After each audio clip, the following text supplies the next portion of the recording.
Hello, this is Alex from phpacademy.org, and this is a video for the new Boston.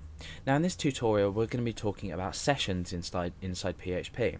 Now you've probably already heard of cookies, and sessions are quite similar in the sense that they store information about the user that's currently visiting your website. So we're going to be storing a piece of information. It might not just be about them, but it will be a value that is either relative to them or they've entered.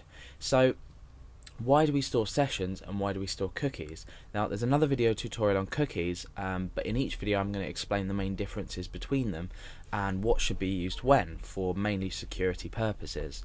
Now sessions are stored on the server, so they're hidden from the user.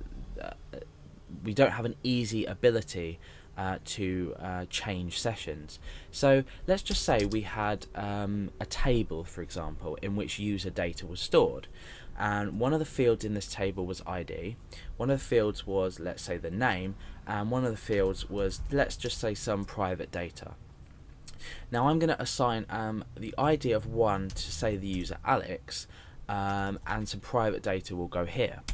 Now if we had an ID of 2 with a username, let's say Billy, and we had some private data here, if I was using cookies, for example, and I was storing the value of 1 in cookies, when we go to read that cookie in, I'm freely able to change the value.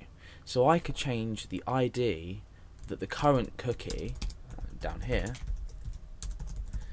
at the moment it might be 1. Now let's say I wanted to act as if I was Billy, I could change that to 2. Therefore, all my code will be updated to give me information about Billy. So if that doesn't make sense, it will make sense on later examples. But for now, you need to understand that with sessions, they're a lot more secure. Things like shopping carts, user login systems, they tend to be a lot better. But what we can do is then use cookies to remember, and we can use secure cookies as well. We can encrypt things. So just for now, sessions, if you're using them alone, they're a lot easier and they're quicker. Now what do we do to create a cookie? I mean, in this example I'm going to show you how to set a cookie and then how to view a cookie that's already been set, and we can also check if a session, if a session has been set, and then we can view it. So we can also check if a session has been set before we view it. So the first thing we need to do is type session start at the top of our page before we do anything with session data. So if you were declaring session data, let's say up here, then this would not work, because you need to have session start before you start to do anything with sessions. Now to set a session, you've seen examples such as $_post and $_get. And this works in exactly the same way. What we do is we say $_session. We have 2 square brackets. We have the variable name. So let's just say we want to call our session name. Now what we do is we set this relative to a piece of information. So I'm going to say name equals Alex. So this is now a session name. Now this variable exists only on this page now. However, it's being stored now as a session, so therefore this should be accessible by any page in our website at any time, even if we don't declare it. So what I've done is essentially started the use of sessions, then I've set a session called name equal to Alex. Now that's on set.php, so let's just go over to this session folder here, and we click on set. Now what's happened now is we've executed or run this code, and session has been set. This particular session has been set with the value Alex. So what happens on view.php when we want to return this data to the user? Now usually you would have to include this file inside this file, so include set.php when we're working with variables. However, because this is session data and it's stored on the server about us now, we're viewing this now, you don't need to.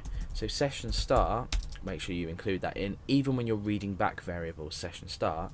Then we can simply echo $_session name. And what this is going to do, it's going to take this stored variable inside this session called name, and it's just going to display it to us in the view.php file.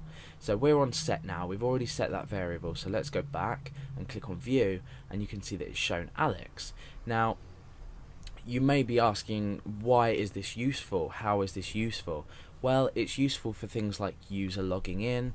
For example, if a user was to log in, you want to remain or want to keep them logged in throughout while the time they're browsing your website. So this is a way to store a session and show that they're logged in. So let's just say we change this to username equals and then Alex in lowercase.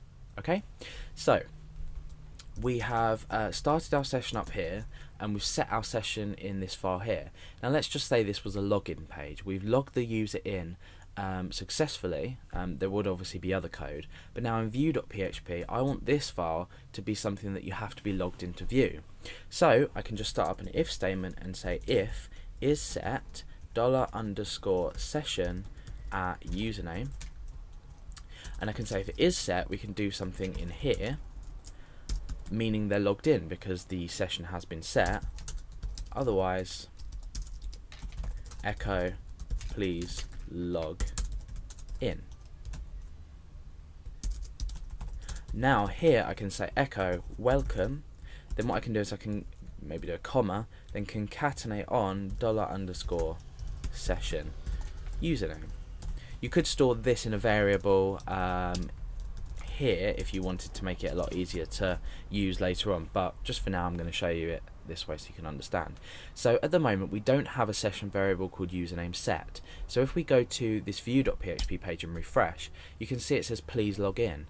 Now if we go back to our other file set.php, what we've done now is we've set our username session data, and that's equal to Alex. So the result we should achieve when we go on view.php is that we check if the session exists, and it does, so we're going to echo welcome, comma, and then the user's name.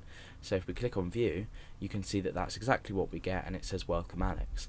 So you can see now how simple it is in actual fact to create some kind of login and register system. Obviously these are these are just a minor part of the registration and login system itself. However, later on, things like that are a lot easier to pick up when you have these types of fundamentals. So that's sessions in PHP.